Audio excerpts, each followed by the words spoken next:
Welcome to the second of 4 videos on insulating our garage apartment with ROCKWOOL. Picking up where we left off with the exterior walls, this video is all about the floor platform separating the garage space from the living space above. Before getting into the install, I wanted to share a resource we made that will help if you have a ROCKWOOL project coming up. When I did all the estimates for how much of each type of ROCKWOOL we needed, we made this spreadsheet calculator to make sure we didn't have a ton of excess or come up short. It takes some basic framing information as inputs and tells you how many bags or pallets of ROCKWOOL you will need. There's nothing else like this on the internet as far as I found. Check it out through the link below.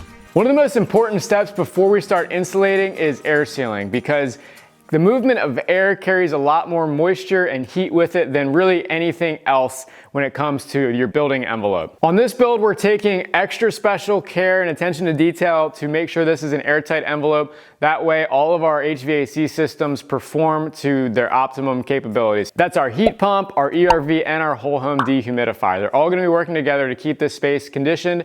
And the best way to do that and keep that control is keep a really airtight envelope. This is my new best friend for air sealing. This is Big Stretch. It's a product by Sashco. They're a smaller sealant company that makes really, really high quality products.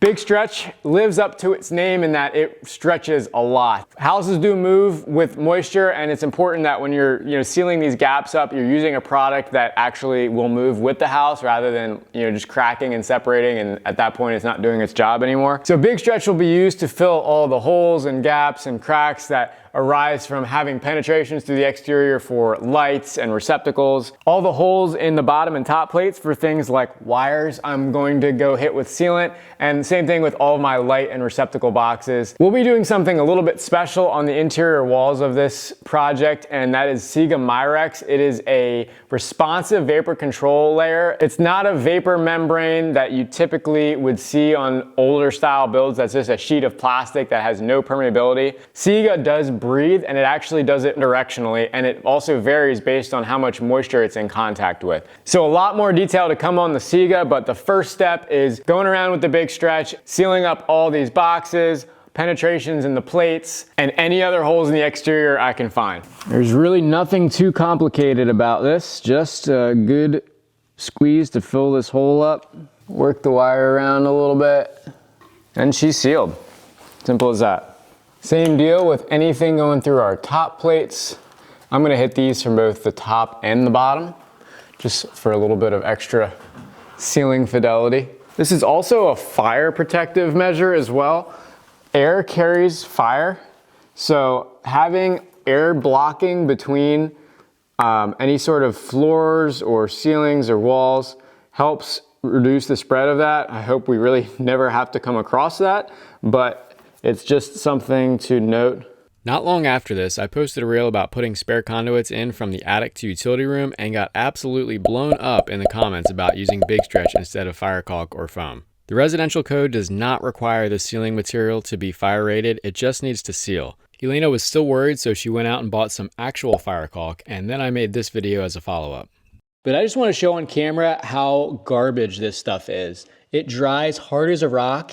If there's any movement whatsoever, it chips right off. Here's another piece right here. This just fell off. If you're gonna try to draft seal and stop air, it's gotta be flexible. Buildings move. On the underside of this is all sealed with Big Stretch, which can actually flex.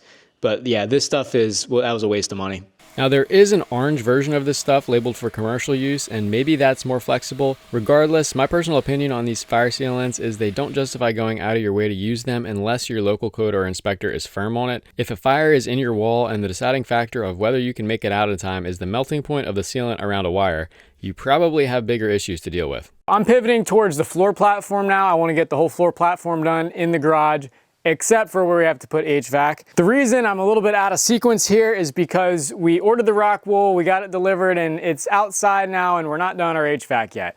I want to get all the ROCKWOOL inside to protect it, and it takes up a lot of room, as you saw. So the best way and the most efficient way to put it in the house is to store it where it's supposed to be, in the wall and ceiling and floor cavities. So that's basically what I'm doing. I'm gonna leave out all of the areas where we still need to put our runs. We have all the holes cut in the floor and in the midspan blocking, so we can see very obviously where the ducts have to go.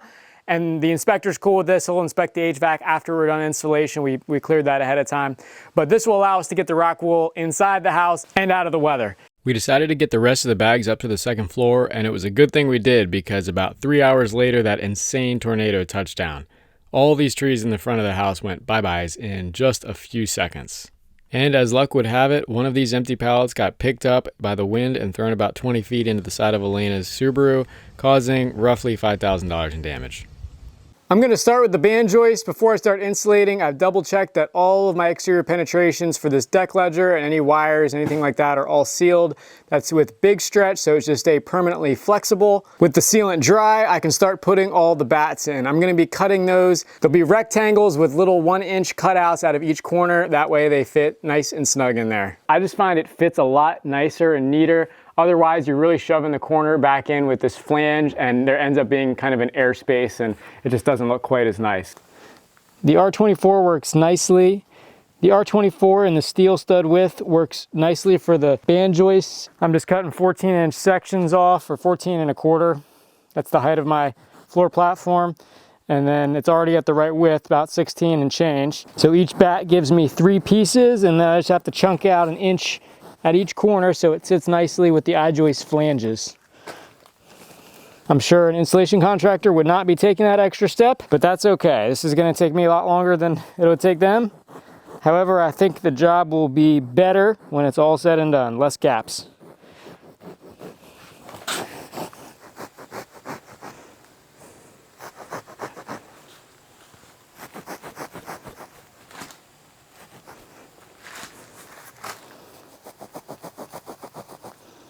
Nice thing about ROCKWOOL is it gives you the ability to get this precise with your shaping. I mean, it cuts like cheese, I like to say.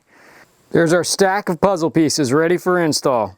When you push any of these bats into the wall, it's definitely good to have eye and mouth protection on as well, because the fit is so tight that it pushes out all the air that's behind it. And with that air comes all of the dust and debris that might be in here. I've vacuumed out as best I can, but there's always a little bit of dust left over. And yeah, when you push this in there, it immediately comes flying out the perimeter back towards your face. And every little tap you give with an open hand to settle it in, a little bit of dust comes flying out the corners. Just something to keep in mind. Fighting myself, I always lose. Fighting myself, I always lose. Falling from grace, I watch. Here's a little install tip that I picked up from Chris before he left. When there's a wire or something coming straight into the middle of where you need the bat, rather than trying to slice and like fold it over this, Chris split the whole bat in half to get the backside in, so you can see you've got full coverage all the way around, and then the second half of the bat will sandwich on top of this, and I'll slice that to accommodate this wire that's sort of curving up and out. That way you know at the very minimum you've got a full closure behind the wire. This one I'll more or less cut in place once I can see exactly where this wire is going to hit. Just got to be pretty careful that I don't actually cut the wire, but luckily Romex is fairly tough. That little bit that I cut out, I'll just shove it right back in the slit where the wire is behind it.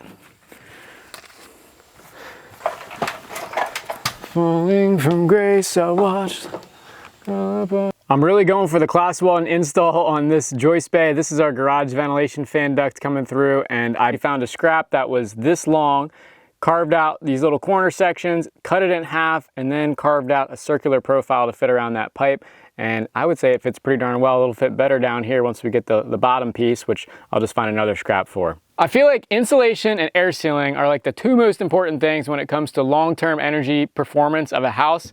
And for some reason, I feel like they don't get very much attention at all. They get kind of glossed over. Everyone's excited to get the sheetrock and finishes and everything. But it's critical to get this right and installed correctly and make the thermal envelope continuous, because you will literally never go back to do this again. And you're going to be paying for it in both comfort and money for the rest of your life. Here's where it paid off to be both the framer and the insulator. Over a year ago, I was framing this up and I had the 16 on center layout going from the floor joist, but when I got to the end here, the 16 on center layout would have put that joist like right at the edge of the wall, and I knew there was no way I could get insulation up in there.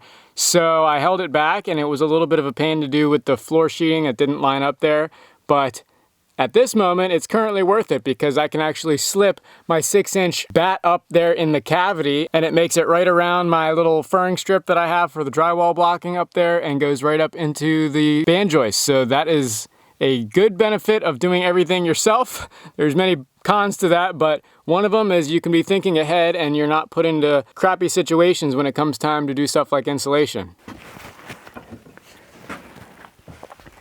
In some of these really tight spots, I actually cut the bats in half even though I don't need to, just to help with managing their size. The 47-inch bat can be a little bit cumbersome when you're really trying to like shove it up in a tight spot like this is right here. So I found that cutting them in half just makes it a lot more manageable, especially when you're doing this by yourself. You don't have someone else to manage the other end of it. It does help that the material is quite dense and stiff though. It's not like just flopping around on you all over the place. Moving on from the rim joist to the platform insulation, we originally thought it would be easiest to keep the insulation layer at the bottom of the platform to clear all the mechanicals, but ended up changing our minds and pushed it all to the top against the subfloor. I'll explain why in a moment, but just wanted to mention that up front. So here's our R24, and what I'm kind of doing to get this thing in correctly is propping it up on the ledge of the I-joist on the far side. I'll butt it up against the existing bat. And then on the near side, using my fingers to sort of just barely get this thing caught on the other I-joist and just gradually working it in because it is snug. The distance between the flanges of the I-joist is about 2 inches narrower than the webbing of the I-joist. Once you get it past that point, she's good to go. And it just kind of like, you can almost hear it pop up over top. Now a brief pause for several months of siding, exterior trim, and stone veneer work. We've taken a slight hiatus in installing our floor platform insulation due to higher priority projects such as finishing the whole exterior of the house prior to winter. But today we have a huge cabinet delivery coming, and these are pre-assembled cabinets, so we need to move some of this insulation out of the garage, and the best way to do that is to put it where it's supposed to go. So that's what we're working on this morning, trying to make as much progress as we can before the delivery truck gets here, and we'll probably continue on with insulation for majority of this week.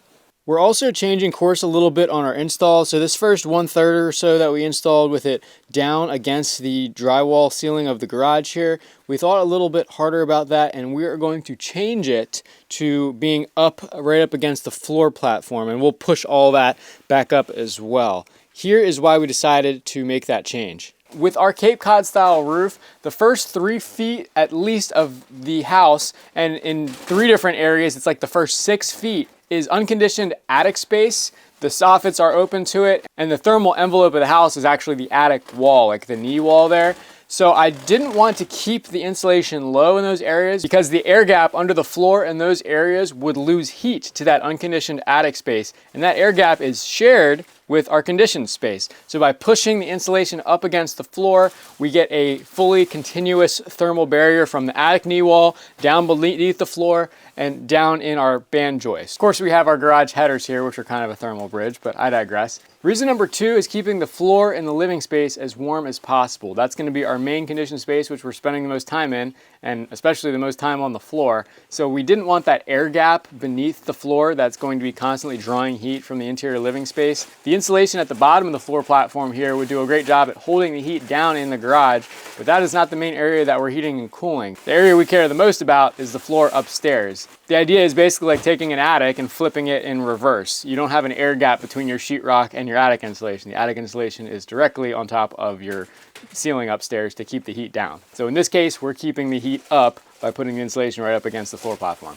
I just got the call from the delivery truck. He is on the way in 45 minutes to an hour with cabinets. So we're not gonna get a whole lot of this in, but we're gonna at least get it moved out. The idea is, clear this little floor space area here, deal with some of these scraps over here, and get a good area for our inspection and staging of the cabinetry.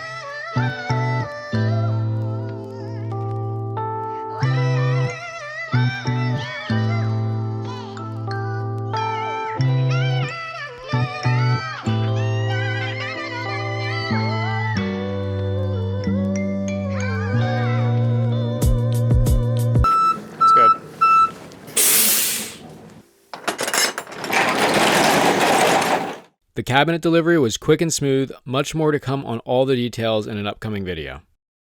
Some bays are a little bit wider than others, like where this LVL is, so a regular bat will not friction fit up in there.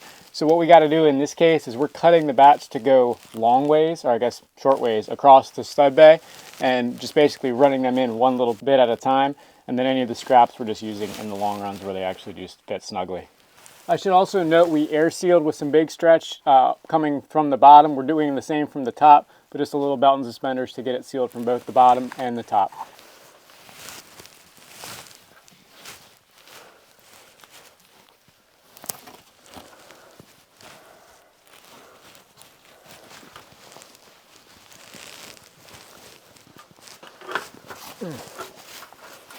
I can't see. There you go.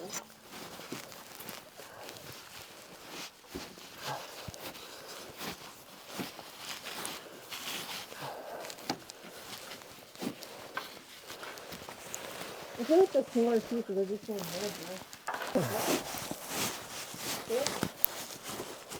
more. Well, don't try this at home, folks. You mean the shelf isn't listed for human weight bearing? I think it's good. I was able to slide that bat right up in there, press it up against the band joist, and I'm going to do the same thing, put another one up on edge right next to it, and that will be a well insulated rim joist.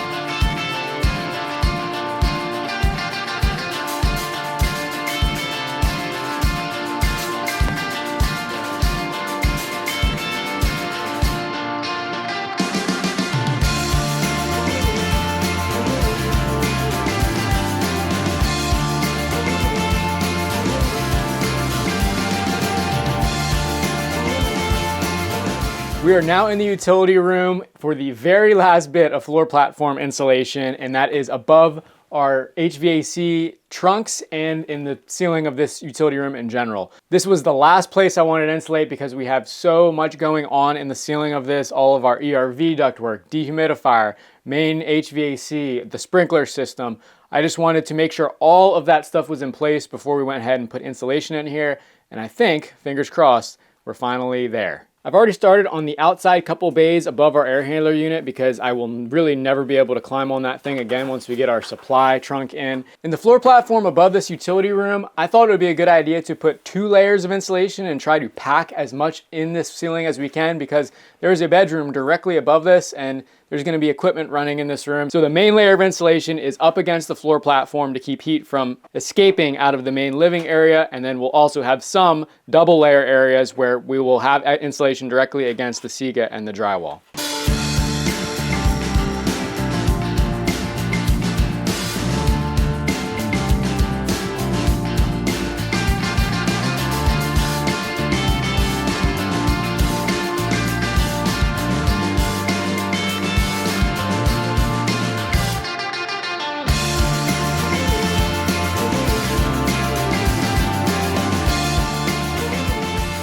As we finished up the floor platform of the back garage, we had enough R24 left over to do almost a full double layer over top the shop. Next up in our insulation series is tackling the upstairs ceilings and attic area.